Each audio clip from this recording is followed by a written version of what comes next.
Tu as peut-être déjà eu cette sensation étrange, faire toujours les mêmes choix, revivre les mêmes scénarios, te saboter au moment précis où tout pourrait changer. Et pourtant, tu es conscient, consciente, tu travailles sur toi, tu comprends beaucoup de choses. Mais si le problème n'était pas de toi, et si tu étais simplement loyal à quelque chose d'invisible, on appelle ça la loyauté invisible. Alors qu'est-ce qu'une loyauté invisible? Une loyauté invisible, c'est un lien inconscient de fidélité à ton système familial. Un pacte silencieux, jamais formulé, mais profondément inscrit. C'est quand, sans t'en rendre compte, tu portes une souffrance qui ne t'appartient pas. Tu répètes un destin, tu restes à ta place, même si cette place te fait mal. Alors pourquoi? Parce que l'enfant en toi a appris très tôt une chose essentielle. Pour appartenir, je dois être fidèle. Fidèle à qui? Fidèle à la mère, fidèle au père, fidèle au clan, fidèle aux blessures non résolues. Alors comment une loyauté invisible se crée? Elle se crée dans l'enfance, souvent très tôt, quand l'enfant ressent sans mots que quelqu'un a souffert, quelqu'un a été exclu, quelqu'un n'a pas le droit de réussir, d'aimer et de vivre pleinement, alors l'inconscient décide.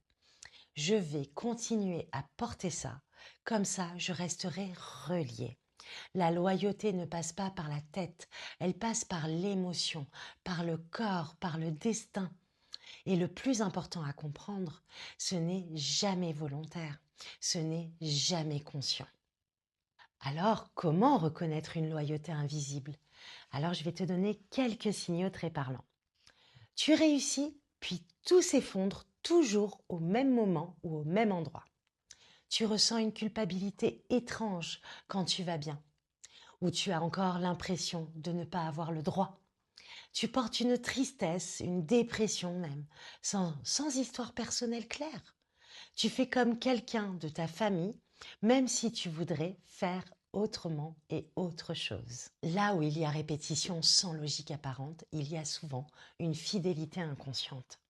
Alors tu vas me dire comment t'en libérer et sans trahir personne. Et là, c'est essentiel, car on ne casse pas une loyauté et on ne la combat pas. On la reconnaît et on la remercie.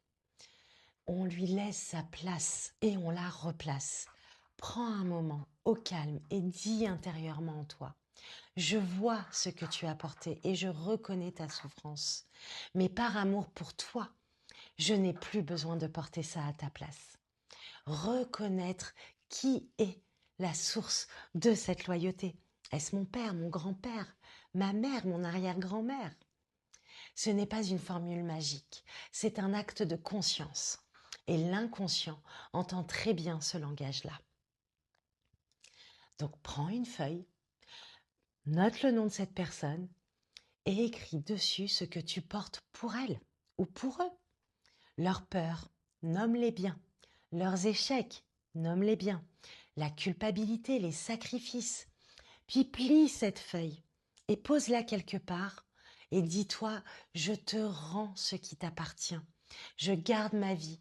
Le symbole parle directement au système nerveux et à l'inconscient. C'est simple, mais profondément efficace. Pour conclure, tu peux aussi brûler ce papier pour te libérer pleinement. Et te libérer d'une loyauté familiale, ce n'est pas renier sa famille, c'est arrêter de confondre amour et sacrifice. Parfois, la plus grande fidélité, c'est d'oser vivre autrement et libérer tous ses descendants. Je te souhaite une belle libération. Tu peux me suivre sur Instagram ou bien nous rejoindre sur les programmes des Murmures de l'Arbre et les âmes en scène, où bien sûr, on aborde toutes ces parties-là. Bye bye!